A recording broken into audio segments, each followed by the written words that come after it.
نبی پاک فرماتے ہیں کہ شعبان میرا مہینہ ہے اور رمضان اللہ کا مہینہ ہے۔ تو اس سے زیادہ ایک عاشق رسول کے لیے اس مہینے کی اور کیا سگنیفیکنس ہوگی اور کیا اس کی خوبصورتی بیان کی جائے کہ رب العالمین کے حبیب صلی اللہ تعالی علیہ وسلم خود فرما رہے ہیں کہ شعبان میرا مہینہ ہے۔ عاشق رسول کے لیے تو یہی کافی ہے اس مہینے سے محبت کرنے کے لیے کہ جس نبی سے محبت ہے، جو پیارے آقا ہمارے بیلوڈ ہیں، ان کا پیارا مہینہ، ان کا مہینہ جو ہے وہ شعبان کا مہینہ ہے۔ سیدی غوث اعظم رضی اللہ تعالیٰ عنہ شعبان کے ان 5 حروف کے بارے میں کیا خوب فرماتے ہیں کہ شین سے مراد شرف یعنی بزرگی کے ہیں، عین کے معنی بلندی کے ہیں، اینڈ با فار بر یعنی کائنڈنس اینڈ بینیولنس یعنی با سے مراد بھلائی ہے، بر ہے، نیکی ہے، الف فار الفت افیکشن، الف سے مراد محبت ہے، and Noor for Noor light یعنی نون سے مراد نور ہے۔ غوث پاک فرماتے ہیں یہ وہ 5 برکتیں ہیں جو اللہ تعالیٰ شعبان کے مہینے میں اپنے بندوں پر عطا فرماتا ہے، یعنی یہ وہ مہینہ ہے جو شرف ملنے کا، علوف یعنی بلندی ملنے کا، بر یعنی بھلائی ملنے کا، الف یعنی الفت ملنے کا اور نون یعنی نور ملنے کا دن ہے۔ اب یہ خوش نصیب ہوتے ہیں جو اس مہینے میں اللہ کو راضی کرنے والے کام کرتے ہیں، رب کریم کی رحمتوں سے یہ 5 چیزیں حاصل کر لیتے ہیں۔ انفارچونیٹلی کچھ لوگ ایسے ہوتے ہیں کہ شعبان آ بھی جائے تو ان کی لائف میں کوئی چینج ہی نہیں آتا، وہ اپنی لائف میں کوئی ایکسپیرینس نیکی کی طرف اپنا بڑھاتے ہی نہیں ہیں۔ غور کیجئے میٹھے اسلامی بھائیوں کہ آج ہماری زندگی میں کیا چینج آیا ہے۔ سرکار علیہ الصلوۃ والسلام کے جو ڈیوٹیز تھے، جو صحابہ کرام تھے، وہ کیا کرتے تھے کہ جب رجب کا مہینہ آتا وہ عبادتوں کی طرف رجوع لاتے اور ساتھ ساتھ کیا کرتے، اپنے معاملات کو سمیٹنا شروع کرتے۔ شعبان کا مہینہ آتا تو کاروباری لوگ اپنا لینا دینا کر لیتے، حکمران کیا کرتے، اپنا جناب سارا معاملہ جو ہے وہ عدالت کا سیٹل ڈاؤن کر لیتے، اور اس کے بعد رمضان آتے ہی وضو کر کے اعتکاف میں بیٹھ جاتے کہ شعبان المعظم کی کیا خوبصورت فضائل ہیں اور نبی پاک علیہ الصلوۃ والسلام کا اس میں ایٹیٹیوڈ کیا تھا، پیارے آقا کا اس میں انداز کیا تھا۔ نبی پاک کا سب سے زیادہ پسندیدہ مہینہ بی بی عائشہ فرماتی ہیں شعبان کا ہے، میرے آقا اس میں روزے رکھتے رکھتے رکھتے اس کو رمضان سے ملا دیتے۔ اللہ اکبر، اللہ کے حبیب علیہ الصلوۃ والسلام اتنے روزے رکھتے۔ اچھا یہ کیوں رکھتے تھے؟ What is the reason behind this? ذرا یہ بھی سن لیجئے کہ نبی پاک علیہ الصلوۃ والسلام ہماری تعلیم کے لیے کیا شاندار جملہ ارشاد فرماتے ہیں۔ سیدنا اسامہ بن زید رضی اللہ تعالیٰ عنہ said، حضور میں آپ کو دیکھتا ہوں کہ آپ باقی تمام مہینوں سے زیادہ شعبان میں روزوں کی کثرت فرماتے ہیں، یقیناً اس میں رمضان کے روزے تو الگ ہیں، باقی مہینوں کی بات ہو رہی ہے۔ دا ہولی پروفٹ صلی اللہ تعالی علیہ وسلم ریپلائڈ، یہ مہینہ ہے جو رجب اور رمضان کے درمیان ہے، لوگ اس سے غفلت میں ہیں۔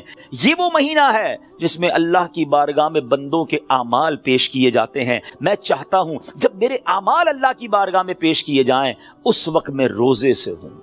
آپ ذرا سوچئے میٹھے اسلامی بھائیوں، اللہ کے حبیب علیہ الصلوۃ والسلام جن کے صدقے میری اور آپ کی مغفرت ہونی ہے، ہم پڑھتے ہیں نا تیرے صدقے میں آقا سارے جہان کو دین ملا، آقا کے صدقے تو ایمان ملا ہے، مگر یہ ہماری تعلیم ہے کہ نبی پاک فرماتے ہیں کہ میری خواہش یہ ہے کہ جب میرے اعمال اللہ کی بارگاہ میں پیش ہوں تو میں روزے سے ہوں۔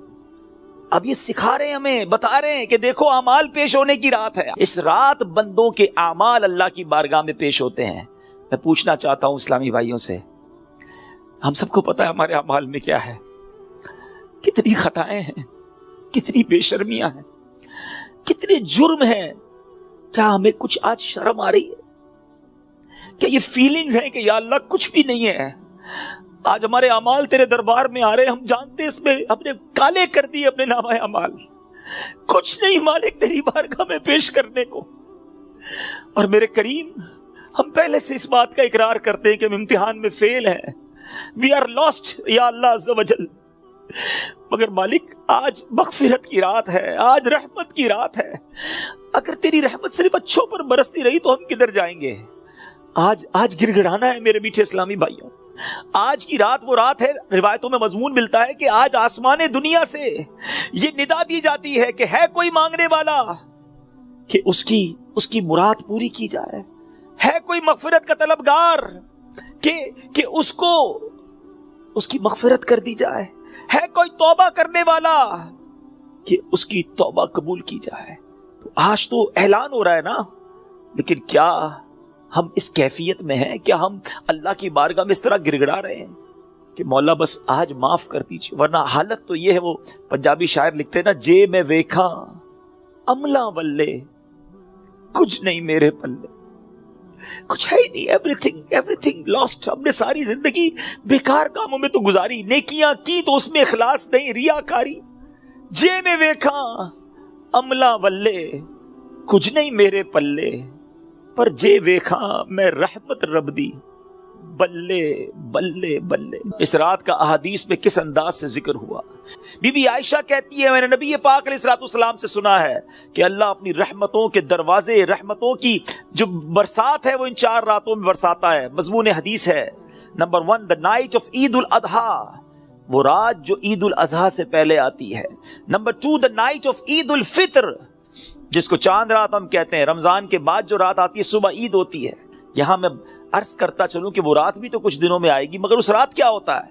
طوفان بدتمیزی ہوتا ہے. یہ رحمت کی رات ہے، یہ مغفرت کی رات ہے. نمبر 3 15 شعبان کی رات، اور اس رات اس سال مرنے والوں کے نام بھی لکھے جاتے ہیں. آپ فرماتی کہ نبی پاک نے فرمایا اس رات اس سال میں کس کو کتنا رزق دیا جائے گا یہ بھی شب برات لکھا جاتا ہے، اور اس سال کون کون حج کرے گا یہ نام بھی شب برات لکھے جاتے ہیں. اتنی نازک رات ہے. The 4th night، 8 اور 9 ذوالحجہ کی درمیان کی رات، یہ 4تھی رات ہے جو رحمتوں کے دروازے کھول دیے جاتے ہیں، اور یہ عرفہ کی رات کہلاتی ہے. Dear Islamic brothers, how critical the 15th night of Shaban المعظم is. کتنی نازک رات ہے. غوث پاک کہتے ہیں کچھ کفن دھل کر تیار ہوتے ہیں مگر اس کو پہننے والے بازاروں میں گھوم رہے ہوتے ہیں. فرماتے کچھ لوگوں کی قبر کے گھڑے خودے تیار ہوتے ہیں مگر وہ گھوم رہے ہوتے ہیں، وہ بازار میں مذاق مستی اور جناب گناہوں میں مصروف ہوتے ہیں. ایک بات میں آپ کو بس اس جملے کے تحت بتاؤں، پہلے بات پوری کر لوں پھر میں آپ کو پریکٹیکلی بھی سمجھاؤں گا. کچھ لوگ ہنسی مذاق کر رہے ہوتے ہیں مگر موت کا وقت قریب آ گیا ہوتا ہے. فرماتے کچھ گھر بالکل بن کر تیار ہو گئے ہوتے ہیں مگر مکین جو اس گھر میں رہنے کے لیے آنا چاہتا ہے اس کا آخری وقت بھی آ گیا، اس کی قبر بھی تیار ہو چکی ہوتی ہے. اب ذرا اس کو پریکٹیکلی سمجھیے. آپ جب قبرستان جاتے ہیں کچھ قبریں تیار ملتی ہے نا، صحیح بات بتاؤں پریکٹیکل، جو قبریں کھودی ہوئی ہیں نا، جن کی بھی کھودی ہوئی ہیں وہ زندہ ہیں اس وقت. ہاں تھوڑی دیر بعد مرنا ہے انہوں نے اور پھر اس قبر میں آ جانا ہے. کفن کی دکان پر جب کبھی جائے نا تو وہاں کفن وہ طے کر رہا ہوتا ہے، پلاسٹک میں ڈال رہا ہوتا ہے. ایکچولی جس کا کفن طے کر رہا ہے نا وہ اس وقت زندہ ہے، تھوڑی دیر بعد اس نے مرنا ہے. یہ کفن خریدنے کوئی آئے گا دکان سے، اس کو کفن پہنایا جائے گا، اور جو قبر تھوڑی دیر پہلے گورکن نے یا 1 دن پہلے کھودی تھی یہ اس کے لیے کھودی تھی جو زندہ ہے. تو مجھے اور آپ کو پتا نہیں ہے کہ ہماری قبر کھودی بھی کہیں ریڈی تو نہیں ہے، کہیں کفن طے تو نہیں ہو رہا. آگاہ اپنی موت سے کوئی بشر نہیں، سامان 100 برس کا ہے پل کی خبر نہیں. بہت زیادہ نازک رات ہے. اس رات کتنی مغفرت ہوگی، کتنے لوگ بخشے جائیں گے. پیارے آقا فرماتے جبریل امین میرے پاس آئے اور آ کر عرض کی کہ حضور آج 15 شعبان کی رات ہے، اللہ تعالیٰ جو اتنے لوگوں کو جہنم سے آزاد فرمائے گا جتنے قبیلہ بنی کلب کی بکریوں کے بالوں کی تعداد ہے. میں اور آپ تو اپنے سر کے بال کاؤنٹ نہیں کر سکتے، ایک گوٹ کے، ہم ایک بکری کے بال کاؤنٹ نہیں کر سکتے. قبیلہ بنی کلب تو سب سے زیادہ بکریاں پالا کرتا تھا. اٹ مینز ملینز بلینز لوگ آج کی رات بخشے جائیں گے. مگر اس رات بھی کچھ لوگ ایسے ہیں جن پر اللہ تعالیٰ نظر رحمت نہیں فرمائے گا. انفیڈل مشرک پر نظر رحمت نہیں فرمائے گا. حدیث کا مضمون کیا بنا کہ شرک کرنے والے اس رات وہ نہیں بخشے جائیں گے. پھر فرمایا جو احادیث کا مجموعہ ہے، ماں باپ کو ستانے والا، ماں باپ کا نافرمان، شراب کا عادی نہیں بخشا جائے گا. خدا را ان چیزوں سے توبہ کرو. ہماری زبان پر تو کلمہ ہو، درود ہو، اے کاش تلاوت کرتے کرتے موت آئے، درود پڑھتے پڑھتے. یہ کیسے ہوگا جب آپ ان چیزوں کے عادی بنیں گے نا؟ جو شراب کا عادی ہو تو اس کا بہت زیادہ چانس ہے کہ وہ نشے میں مر جائے گا. تو خدا را اس سے آج رات توبہ کر لے. اللہ بڑا کریم ہے، ابھی رات کمپلیٹ نہیں ہوئی ہے، صبح تک یہ رحمت جاری ہے. معافی مانگ لیجئے، سجدے میں سر جھکائی. ماں باپ کو اگر ستایا ہے، if your parents are not happy with you, please ان کے پاس جائیے اور معافی مانگیے، ان سے ان کے پیر پکڑ لیجئے. ماں باپ راضی تو رب راضی. ماں باپ ناراض تو رب ناراض، ان کو ناراض نہ کرو۔ اور اس حدیث سے کیا سیکھنے کو ملا کہ جو کٹ آف ٹائز کرتے ہیں، جو اپنی فیملی کے ساتھ رشتہ داری قطع کر دیتے ہیں، منقطع کر دیتے ہیں، ہم ان کے پاس نہیں جائیں گے، ہم ان کے گھر نہیں جائیں گے، ہم فلاں رشتہ دار کے پاس نہیں جائیں گے، نہ کرو ایسا۔ یہ رشتہ داریاں کاٹنا اللہ کو کتنا ناپسندیدہ ہے کہ شب برات بھی وہ لوگ نہیں بخشے جائیں گے۔ تو پلیز ان عادتوں سے اپنی جان چھڑا لیں۔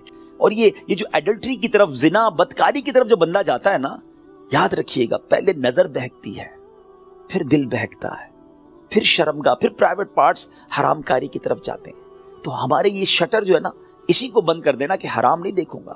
اپنے موبائل پر، اپنے انٹرنیٹ ڈیوائسز پر ہم کیا دیکھ رہے ہوتے ہیں؟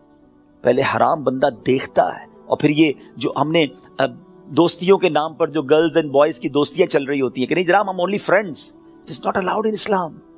یہ دوستیاں ہی پھر حرام کی طرف لے کر جاتی ہیں۔ جو اسلام نے ہمیں جن چیزوں سے منع کیا، مسلمان ہیں، ہمیں جنت میں جانا ہے نا، اللہ کو راضی کرنا ہے۔ اگر رب ہی ناراض ہو گیا تو بنے گا کیا؟ آج کی رات اگر ایڈلٹری کرنے والا نہیں بخشا گیا پھر اس کو سوچیے تو اس کا بنے گا کیا؟ تو پلیز میک ریپینٹنس، گر گڑائیے اپنے رب کی بارگاہ میں۔ اور دیکھیں توبہ کیا ہے۔ توبہ کے ویسے تو کئی ڈیٹیل علماء نے بتائی، مگر ان شارٹ اگر میں آپ کو بتاؤں نا، الندم التوبہ، شرمندگی توبہ ہے۔ پہلے تو اپنے اندر گلٹ فیل کیجئے کہ یا اللہ میں بہت برا ہوں، بہت غلطیاں ہیں، مالک معاف کر دے، اور پھر آئندہ نہ کرنے کا پکا ارادہ، اے اللہ اب نہیں کروں گا، میں تجھ سے وعدہ کرتا ہے، پرومس ان یور کورٹ یا اللہ عز و جل، میری توبہ قبول کرنے مالک اب نہیں کروں گا۔ تو یہ پکی توبہ انشاءاللہ، کیا پتا اللہ کریم کی آج رحمت برس جائے اور وہ ہمیں آج معاف کر دے۔ What a beautiful incident، کیا خوبصورت واقعہ، ذرا ایمان کی جو چاشنی کے ساتھ سنی۔ امیر المومنین سیدتنا عمر بن عبدالعزیز رحمت اللہ تعالی، حضرت عمر بن عبدالعزیز امیر المومنین تھے، جس وقت 15 شعبان کی رات عبادت میں مصروف ہیں۔ جب وہ اپنے سر اٹھاتے ہیں نا تو اپنے ساتھ ایک گرین کلر کا پیپر دیکھتے ہیں جس کا نور آسمانوں تک جا رہا ہوتا ہے۔ It was bearing the words، اس میں لکھا ہوا کیا ہے؟ هذه براءة من النار من الملك العزیز لعبده عمر بن عبد العزیز، یہ اللہ کی طرف سے اپنے بندے عمر بن عبد العزیز کے لیے جہنم کی آگ سے آزادی کا پروانہ ہے۔ ہائے ہائے ہائے، جس سے رب راضی ہو ان کو ایسے انعامات عطا ہوتے ہیں۔ تو میرے میٹھے اسلامی بھائیوں، ذرا سوچئے کہ ہم نے بھی تو اللہ سے مغفرت لینی ہے نا، ہم نے بھی تو اپنے رب کو راضی کرنا ہے۔ ہمارے بزرگان دین ہمیں سمجھاتے ہیں کہ یہ دنیا جی لگانے کی نہیں ہے، ہم سب کو اس دنیا سے جانا ہے۔ ذرا امیر المومنین حضرت ابوبکر صدیق رضی اللہ عنہ کا فرمان سنیں، وہ کیا کہتے ہیں؟ the leader of the believers سیدنا صدیق اکبر رضی اللہ عنہ would say during the sermon، ان کا ایک انداز ہوتا تھا، وہ خطبے کے دوران کیا کہتے ہیں؟ where are those with beautiful faces، کہاں ہیں خوبصورت چہروں والے؟ where are those who were arrogant about their youth، کہاں ہیں وہ لوگ جو اپنی جوانی پر بڑا ناز کرتے تھے؟ where have those kings gone who had magnificent cities constructed and had them fortified with giant forts، کہتے ہیں وہ بادشاہ کدھر ہیں جنہوں نے بڑے بڑے شہر بنائے اور بڑے بڑے قلعے بنائے، ان کی شان و شوکت ہوا کرتی تھی۔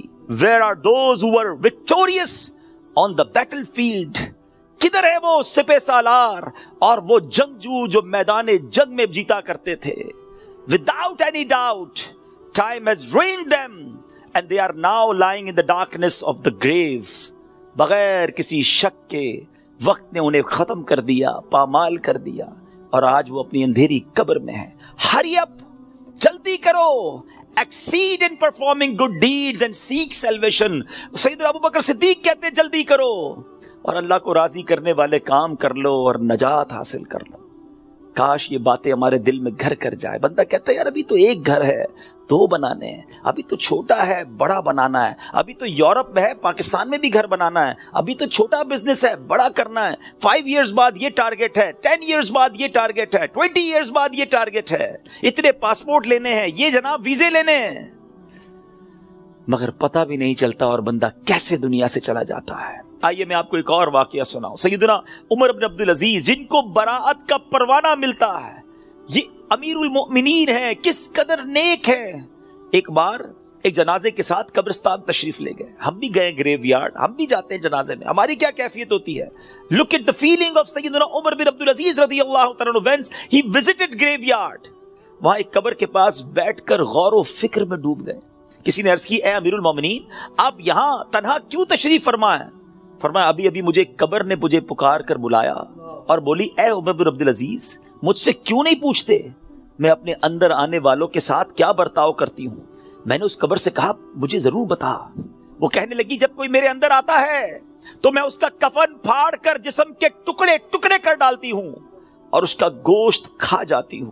کیا آپ مجھ سے یہ نہیں پوچھیں گے میں اس کے جوڑوں کے ساتھ جوائنٹس کے ساتھ کیا کرتی ہوں؟ میں نے کہا یہ بھی بتاؤ. تو کہنے لگی ہتھیلیوں کو کلائیوں سے، گھٹنے کو پنڈلی سے، پنڈلیوں کو قدموں سے جدا کر دیتی ہوں. اتنا کہہ کر حضرت عمر بن عبد العزیز ہچکیاں لے کر رونے لگے. جب کچھ افاقہ ہوا، کچھ اسی طرح عبرت کے مدنی پھول لٹانے لگے کہ اے اسلامی بھائیوں اس دنیا میں ہمیں بہت تھوڑا عرصہ رہنا ہے. جو اس دنیا میں صاحب اقتدار ہے وہ آخرت میں انتہائی ذلیل و خوار ہوگا. جو اس جہاں میں مالدار ہے وہ آخرت میں فقیر ہوگا. اس کا جوان بوڑھا ہو جائے گا، جو زندہ ہے وہ مر جائے گا. دنیا کا تمہاری طرف آنا تمہیں دھوکے میں نہ ڈال دے، کیونکہ تم جانتے ہو کہ یہ بہت جلد رخصت ہو جاتی ہے. کہاں گئے تلاوت قرآن کرنے والے؟ کہاں گئے بیت اللہ کا حج کرنے والے؟ کہاں گئے ماہ رمضان کے روزے رکھنے والے؟ خاک نے ان کے جسموں کا کیا حال کر دیا. اے میرے میٹھے اسلامی بھائیوں یہاں عمر بن عبد العزیز رضی اللہ تعالیٰ جھنجھوڑ رہے ہیں کہ عبادت بھی کرنی ہے تو اخلاص کے ساتھ کرنی ہے، اور اگر عبادت بھی دکھلاوے والی ہے تو قبر میں ان کا بھی حال برا ہو جائے گا. حضرت عثمان غنی رضی اللہ تعالیٰ عنہ کا ایٹیٹیوڈ آپ کو بتاؤں کہ عثمان غنی رضی اللہ تعالیٰ عنہ قطعی جنتی ہیں. اللہ اکبر، عشرہ مبشرہ سے ان کا شمار ہوتا ہے. اور لیکن ان کا انداز کیا ہوتا تھا؟ عثمان غنی رضی اللہ تعالیٰ عنہ جب قبرستان جاتے، قبر جاتے تو اس قدر روتے تھے کہ آپ کی داڑھی مبارک تر ہو جاتی. عرض کی گئی جنت و دوزخ کا تذکرہ کرتے وقت آپ اتنا نہیں روتے، مگر قبر پر بہت روتے ہیں. اس کی وجہ کیا ہے؟ فرمایا میں نے نبی اکرم صلی اللہ علیہ وسلم کو فرماتے ہوئے سنا ہے قبر آخرت کی سب سے پہلی منزل ہے. اگر صاحب قبر نے اس سے نجات پائی تو بعد کا معاملہ اس سے آسان ہے، اور اگر ادھر نجات نہ ملی تو آگے کا معاملہ اور زیادہ سخت ہے. Actually this is the first examination. یہ پہلا امتحان ہے جو مرنے کے بعد دینا ہے. جو اس امتحان میں کامیاب ہے وہ آگے بڑھتا چلا جائے گا، اس کی سکسس کا راستہ کھل جائے گا. مگر جو اس امتحان میں ہی فیل ہو گیا وہ آگے بھی برباد رہے گا. اے میرے بیچ اسلامی بھائیوں، کیا ہم اس ایگزامینیشن کی تیاری کر رہے ہیں؟ ہم میں سب نے کسی نہ کسی ایگزام کو دیا نا، اسکول مدرسے کہیں نہ کہیں ایگزام دیا تھا. اس ایگزام سے پہلے ہم پر کتنا برڈن تھا، کتنا پریشر تھا. مگر آئیے ذرا اس ایگزامینیشن اور قبر کے ایگزامینیشن کا تھوڑا کمپیریزن کرتے ہیں. دنیا کے ایگزام کی ڈیٹ پہلے سے پتا ہوتی ہے، فلاں منتھ کی فلاں تاریخ کو امتحان ہوگا. That's why we prepare for that. ہم اس کے لیے تیاری کرتے ہیں. ٹھیک ہے. سیکنڈ، اس پیپر کو جب ہم دیتے ہیں اگر فیل ہو جائیں تو اس کو ریپیٹ دینے کا موقع ملتا ہے. سپلیمنٹری پیپرز ہوتے ہیں، یا زیادہ سے زیادہ یہ ہوتا ہے کہ بھائی ایک سال آپ کا فیل ہو گیا، آپ دوبارہ اس کلاس میں پڑھیں گے. دیٹس اٹ، اور تو کچھ نہیں ہوتا.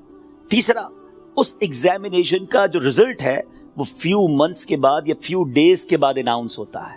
ٹھیک ہے. یہ تین چیزیں ذہن میں رکھیے گا. وی نو دا ڈیٹ آف ایگزامینیشن، ہمیں پہلے سے پتا ہے. ایگزامینیشن کا لاس کیا ہے اگر اس میں فیل ہو گئے؟ ایک سال پڑھائی دوبارہ کرنی پڑے گی، یا زیادہ سے زیادہ اور کیا پنشمنٹ ملے گی. اور تھرڈ، اس کو دوبارہ ریپیٹ کا موقع ملتا ہے. اور تیسرے نمبر پر یہ ہے کہ اس کے رزلٹ میں کچھ ٹائم لگتا ہے. قبر کا امتحان یہ کیسا امتحان ہے کبھی سوچا آپ نے؟ دیر از نو سپلیمنٹری پیپر، دوسرا چانس نہیں ہے. ادھر ایک سال پیچھے رہ جائیں گے، ادھر قیامت تک قبر میں مار پڑتی رہے گی. قیامت تک اللہ ناراض ہو گیا تو جہنم کی کھڑکی کھلی رہے گی، سانپ اور بچھو آ جائیں گے. کون بیئر کر سکتا ہے اللہ کی پنشمنٹ کو؟ کون اس سزا کو برداشت کر سکتا ہے؟ ایسے ہی نہیں روتے تھے. حضرت عثمان غنی بالکل کریکٹ فرمایا انہوں نے کہ یہی پہلی منزل ہے، اور we have to clear this exam. کسی صورت میں نے اور آپ نے اس امتحان کو پاس کرنا ہے. ادھر فیل ہو گئے تو مارے جائیں گے، اور پھر اس کے بعد اس کا رزلٹ دیر سے اناؤنس نہیں ہوتا. ادھر جواب دینا ہے. صحیح جواب دیا تو جنت کی رحمتیں ہیں، تا حد نگاہ قبر وسیع ہے. اور ادھر رانگ آنسر دیا، ادھر جناب جہنم کا عذاب شروع ہو جائے گا، جہنم کی کھڑکی کھل جائے گی. اور پھر جو سب سے زیادہ کروشل بات ہے، سب سے زیادہ ڈرنے والی بات ہے، we don't know the date of that examination. ہمیں پتہ ہی نہیں ہے وہ امتحان کب دینا ہے، وہ آج بھی ہو سکتا ہے۔ جی ہاں، ہم میں سے ہو سکتا ہے کہ کل رات کوئی اپنے گھر میں نہ سوئے، قبرستان میں ہو۔ ہمیں یہ پتہ ہی نہیں ہے کب امتحان ہوگا، تو جب ہمیں پتہ نہیں ہے تو it means we have to prepare daily. ہمیں روز یہ طے کر کے سونا ہے یا زندگی گزارنی کہ آج اگر امتحان دینا ہے تو میں تیار ہوں، میں اس امتحان کے لیے تیار ہوں۔ Now I have a question of all of you۔ میں اب آپ سب سے ایک سوال کرنا چاہتا ہوں، اپنے آپ سے ایک سوال کرتے ہیں ناظرین، میں اپنے آپ سے بھی کروں اور آپ سے بھی پوچھتا ہوں، اگر آج مر گیا، مر تو سکتا ہوں نا، یہ تو پاسبل ہے نا، آج مر گیا، کیا میں تیار ہوں قبر کے امتحان کے لیے؟ میں جواب دے پاؤں گا کہ اللہ راضی ہے مجھ سے؟ کیا ایسی زندگی گزارنی ہے کہ مار نہیں پڑے گی؟ تو پھر تو ٹھیک ہے۔ if the answer is yes then it's okay۔ اور اگر آنسر یہ نہیں آ رہا دل سے کہ نہیں ابھی تو بہت گناہ ہے، بڑی خطائیں ہیں، توبہ کرنی ہے، اچھا بننا ہے، نمازیں بھی کئیوں کی قضا ہو رہی ہیں، حرام روزی بھی چل رہی ہے، حرام چیزوں کو دیکھ بھی رہا ہے، حرام سن بھی رہا ہے، جھوٹ بھی زبان سے گیا نہیں ہے، غیبتیں بھی جاری ہیں، ماں باپ الگ پریشان ہیں، فیملی الگ ٹینشن میں ہے، روزی حرام بھی چل رہی ہے، ابھی نہیں مرنا بھائی، ابھی تو توبہ کرنی ہے۔ تو پھر بتاؤ نا کب توبہ کرو گے، کب قبر کی تیاری کرو گے؟ ابھی تو سنا کہ یہ اچانک موت کا ہوگا شکار، پتہ بھی نہیں چلتا۔ روز صبح کئی لوگ گھر سے نکلتے ہیں اور کہہ کر جاتے ہیں کہ میں جب ایوننگ میں واپس آؤں گا نا تو یہ والا کھانا بنا کے رکھنا، یہ والے میرے کلوتھس استری کر کے ذرا ریڈی کر کے رکھنا، have to go with my friends. بندہ واپس نہیں آتا، لاش واپس آتی ہے۔ ایسا ہوتا ہے نا، ہمارے ساتھ بھی ایسا ہی ہوگا، پتہ ہی نہیں ہوگا، اور لوگ کہیں گے یار ہمارے ساتھ ہی تو تھے آج، ارے صبح ملاقات ہوئی تھی، کل تو کھانا ساتھ کھایا تھا، اس کا انتقال ہو گیا۔ آج آپ کہتے ہیں نا کسی کے بارے میں، ایسی ہمارے بارے میں کوئی کہے گا، تھوڑے دن تک لوگ یاد رکھیں گے، اس کے بعد ہم ہوں گے، ہماری قبر ہوگی، ہمارے اعمال ہوں گے۔ اگر چین میں ہوں گے نا تو پھر ٹھیک ہے۔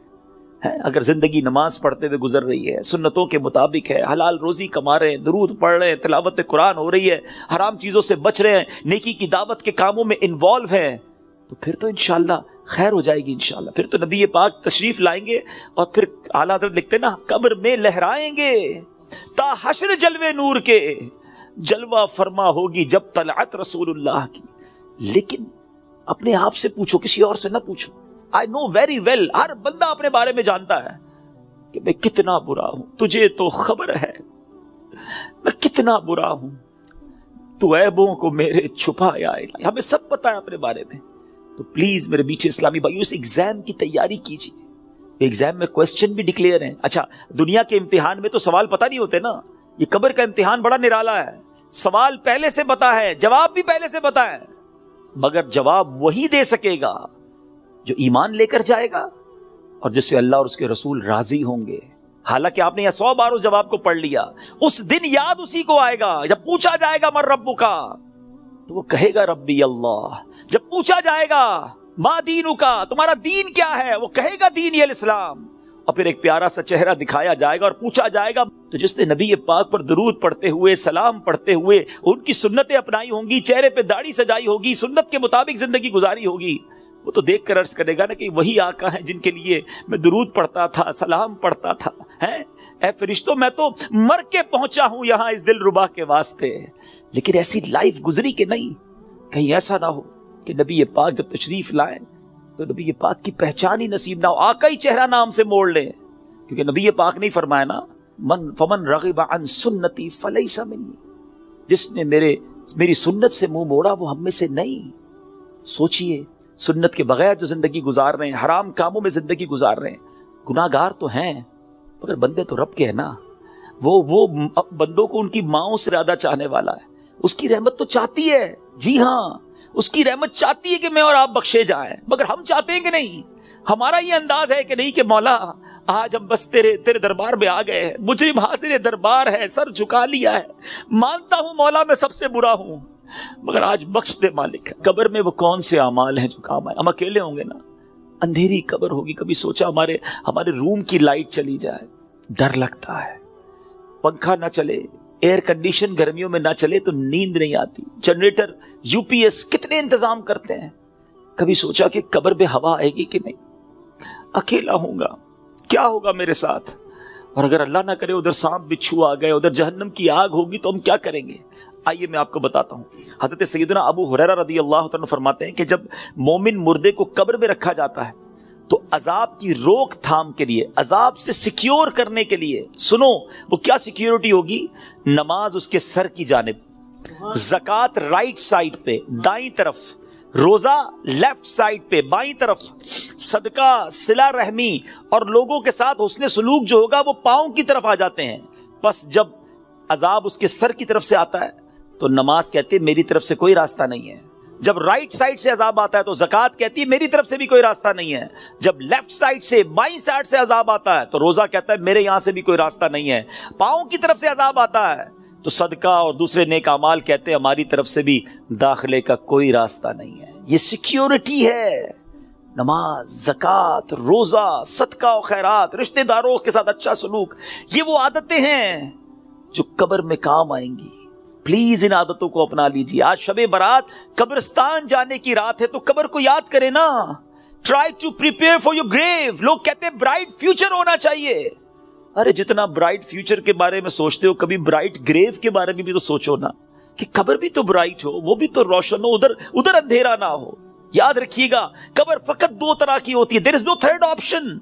اللہ کے حبیب علیہ الصلوۃ والسلام فرماتے ہیں جس کا مضمون ہے قبر یا تو جنت کے باغوں میں سے ایک باغ ہوتی ہے یا تو دوزخ کے گھڑوں میں سے ایک گھڑا. Now we have to decide, we have to think about it. ہمیں سوچنا ہے کہ میری لائف ایسی ہے کہ قبر جنت کا باغ بنے گی یا اللہ نہ کرے جہنم کا گھڑا بن جائے گی.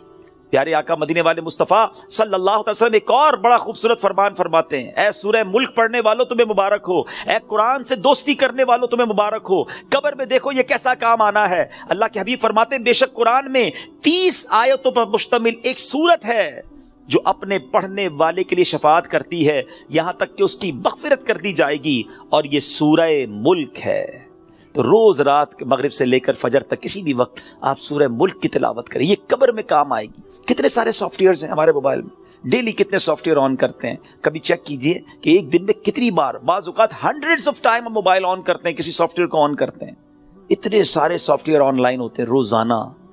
جب میں اور آپ چلے جائیں گے نا قبر میں, دنیا سے جائیں گے, یہ سارے سافٹ ویئر آف لائن ہو جائیں گے. ہو سکتا ہے لوگ ڈھونڈیں گے کہ یار یہ بندہ 5 دن ہو گئے آن لائن نہیں ہوا. ہم دیکھتے ہیں لاسٹ سین کب ہے, یہ لاسٹ کب آن لائن ہوا تھا, اچھا ابھی جاگ رہا ہوگا یا سو رہا ہوگا. لوگ اس سے چیک کر لیتے ہیں کہ یار اس نے لاسٹ سین کب کیا تھا. 1 دن ہو گیا سافٹ ویئر نہیں آن ہوا, 2 دن ہو گئے آن لائن نہیں ہوا, 3 دن ہو گئے آن لائن نہیں ہوا. جب جا کے پوچھتے ہیں تو پتا چلتا ہے بندہ ہی آف لائن ہو گیا ہے, یہ بندہ مر گیا ہے, یہ قبر میں چلا گیا ہے. لیکن آپ نے کبھی سوچا یہ سارے سافٹ ویئر آف لائن ہو جائیں گے. جس نے قرآن تھاما ہوگا نا وہ قرآن قبر میں بھی آن لائن ہوگا. وہ قرآن قبر میں روشنی اور نور کا کام شفاعت کرے گا, روکے گا عذاب کو. تو اس کو تھام لو نا جو قبر میں بھی آن لائن رہے. اس سافٹ ویئر کو کب کھولتے ہیں ہم؟ پچھلے رمضان میں قرآن پڑھا تھا, اب بہت سارے وہ ہوں گے جو اس رمضان میں پڑھیں گے. پورا سال قرآن سے دور, قرآن صحیح پڑھنا آتا نہیں, نہ اس کے تلفظ نہ اس کی تجوید. کیا مسلمان ایسا ہوتا ہے؟ کیا قرآن سے اتنا دور رہ کر زندگی اچھی ہے؟ نہیں میرے بیچ اسلام. اللہ کے حبیب علیہ الصلوۃ والسلام فرماتے وہ دل ویران ہے جس میں کچھ قرآن نہیں ہے. چیک کرو ہمارے سینے میں کتنا قرآن ہے, ہم کتنا قرآن روز پڑھتے ہیں. پلیز کیا ایسا نہیں ہو سکتا کہ میں روز یہ نیت کر لوں کہ میں اس وقت تک سوؤں گا نہیں جب تک میری آنکھیں قرآن دیکھ نہ لیں, میرے کان کچھ قرآن سن نہ لیں, اور میری زبان کچھ قرآن پڑھ نہ لے. کتنی اچھی زندگی ہے قرآن کے ساتھ. تو پلیز اللہ کے کلام سے دوستی کریں.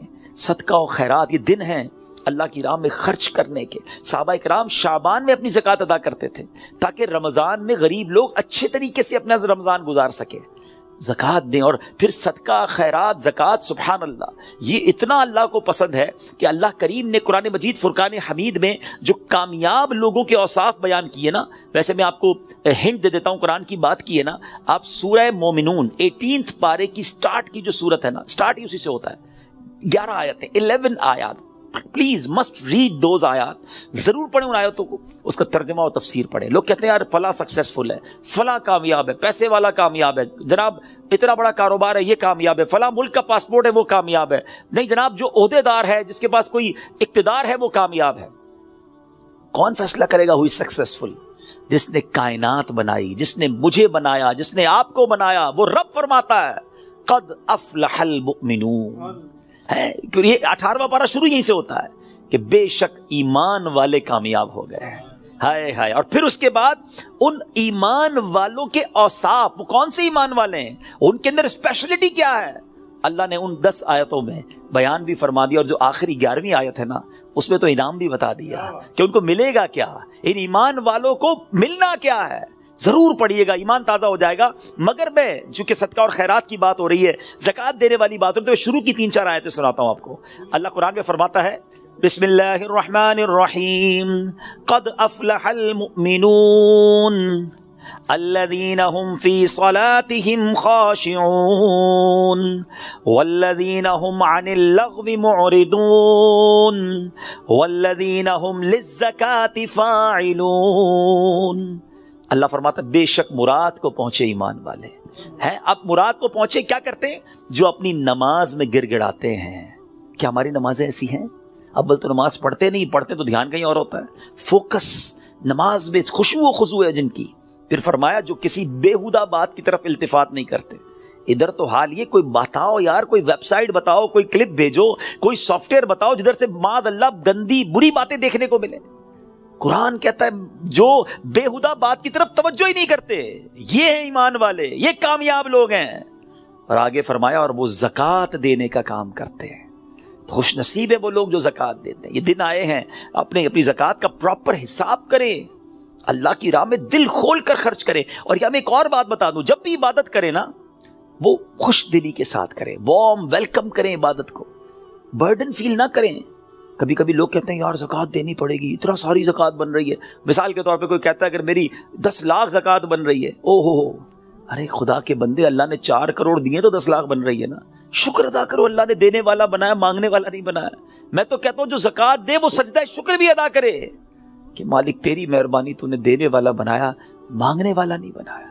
تراویح پڑھنی پڑے گی، رمضان آ گیا ہے. ارے اللہ کے بندو شکر ادا کرو، اللہ نے پیر سلامت دی، اللہ نے پھر رمضان دے دیا، پھر روزے رکھوں گا، پھر تلاوت کروں گا، پھر تراویح. خوش دلی کے ساتھ برڈن فیل کر کر اگر آپ عبادت کریں گے اس کا ثواب بھی نہیں ملنا، اللہ ناراض ہوگا اس سے. خوش دلی کے ساتھ ویلکم کرے عبادت کو، انشاءاللہ اللہ اور عطا فرمائے گا. اور یہ صدقہ، خیرات، زکوٰۃ، یہ تو ملٹیپلیکیشن ہے آپ کے مال کی. تو ہے میرے میٹھے اسلامی بھائیو، اس میں ماہ رمضان سے پہلے خوب سخاوت کریں. سخی اللہ کو بڑا پسند ہے. اللہ اکبر. حدیث کا مضمون ہے سخی اللہ کے قریب، بندوں کے قریب، جنت کے قریب ہوتا ہے اور دوزخ سے دور ہوتا ہے. اور جو بخیل ہوتا ہے نا، کنجوس، سٹنجی، فرمایا وہ اللہ سے بھی دور، بندوں سے بھی دور، جنت سے بھی دور ہوتا ہے، دوزخ کے قریب ہوتا ہے. آپ سوچ لیجئے کون سے گروپ میں جانا ہے. اللہ سے دعا کرو اللہ سخاوت عطا فرمائے اور اپنی راہ میں دل کھول کر خوش دلی. دیکھیں انجوائے کر کے خرچ کرو گے نا، اس کو پتہ کیسے انجوائے کر سکتے ہیں آپ، اس کو کیسے خوش دلی کے ساتھ کر سکتے ہیں. مال انسان کو یقیناً پسند ہوتا ہے. یہ انسان جو ہے نا، اس کے اندر جس کو کہے کہ دل کے اندر مال سے محبت ہے. اب اس مال کو خرچ کرتے ہوئے خوشی کیسے ہو، اس کا بڑا پیارا علماء نے طریقہ بتایا کہ بندہ یہ سوچے، یہ سمجھے اور یقین کرے کہ جو میں دے رہا ہوں نا، یہ جا نہیں رہا ہے، یہ میرے ہی اکاؤنٹ میں جمع ہو رہا ہے اور ملٹی پلائی ہو رہا ہے. سبحان. جب یہ آپ کا مائنڈ سیٹ بن جائے گا نا، مثال کے طور پہ ہمارے یہاں لوگ کمیٹی ڈالتے ہیں، BC ڈالتے ہیں، تھوڑے تھوڑے پیسے. کیوں یار؟ مشکل وقت میں کام آئیں گے، اسی لیے ڈالتے ہیں نا. تو یہ واقعی وہ پیسے ہیں جو مشکل وقت میں کام آئیں گے. اور یہ وہ مشکل وقت ہوگا جب کوئی مدد نہیں کر سکے گا. Nobody help us on the day of judgment. کیوں کہ وہاں تو آپ نے سنا ہے نا، ماں بھی جواب نہیں دے گی، والد بھی جواب نہیں دے گا، والد کو بیٹا جواب نہیں دے گا. تو یہ وہ میرے پیسے ہوں گے جو مجھے اس وقت ملیں گے اور ملٹی پلائی ہو کر ملیں گے. یہ میں نہیں کہہ رہا، اللہ کریم فرماتا ہے، حدیث قدسی میں ہے جس کا مضمون ہے اے ابن آدم اپنا مال میرے پاس جمع کرا دے. اللہ کا فرمان سنے، میرے پاس جمع کرا دے، نہ جلے گا، نہ ڈوبے گا، نہ کم ہوگا، نہ چوری ہوگا. میں تجھے اس دن لوٹاؤں گا جس دن تجھے ایک ایک نیکی کی ضرورت ہوگی. اب بتاؤ خرچ کرتے وقت مزہ کیوں نہ ہے؟ اگر یہ ذہن بن جائے کہ یار میں جمع کرا رہا ہوں، قیامت کے دن ملٹی پلائی ہو کے ملے گا، جب میں پھنسا ہوا ہوں گا زیادہ ملے گا، تو بندہ کہ اور ڈال دو یار، تھوڑے اور لے جاؤ بھائی. تو آپ انجوائے کریں اللہ کی راہ میں خرچ کرنے کے لیے. کسی غریب کو، کسی مسجد میں، کسی فقیر، جو رشتہ دار غریب فقراء ہیں، بانٹیں. اور سوچے نا، میں آج کی مثال دیتا ہوں. میں آج ایک جگہ بیٹھا تھا، زکوٰۃ سیمینار تھا میرا، وہاں بیان تھا، تو وہاں کچھ بزنس کمیونٹی کے لوگ بیٹھے تھے، آپس میں بات ہو رہی تھی کہ یار مجھ سے وہ لینے آئے تو میں تو دے چکا تھا، زکوٰۃ تو دے دی تھی. تو میں نے کہا آپ کو اور دینا چاہیے. کہا یار پوری تو دے دی تھی. میں نے کہا اللہ نے دینا روک لیا ہے. خاموش ہو گئے. میں نے کہا میں آپ کو حدیث سناتا ہوں. میں نہیں کہہ رہا, اللہ کے حبیب علیہ السلام فرماتے جس کا مضمون ہے گن گن کر خرچ نہ کرو ورنہ وہ رب کریم بھی تمہیں گن گن کر عطا فرمائے گا. یہ روک لیتے ہیں نا جو بھائی ہم نے دے دیا جتنا دینا تھا, ارے دیتے رہو. وہ جب دیے جا رہا ہے آپ جانے والا راستہ بھی کھلا رکھو, وہ اور عطا فرمائے گا. یہ ملٹیپلائی ہے, یہ وہ ایسا سرکولیشن ہے جو آپ کا بڑھتا ہی رہے گا. These are the days for generosity. یہ دن ہے اللہ کی راہ میں خرچ کرنے کے, نیکی کے کام میں خرچ کیجیے. آپ نے سنا تو صحیح کہ صدقہ پیر کی طرف آ کے کھڑا ہو جائے گا, عذاب سے بچائے گا. نماز سر کی طرف آ کے کھڑی ہو جائے گی. جناب روزہ, اب یہ ساری وہ نیکیاں ہیں, زکوٰۃ, یہ بچائیں گی آپ کو. اللہ مجھے اور آپ کو یہ نیکیاں کرنے کی توفیق عطا فرمائے.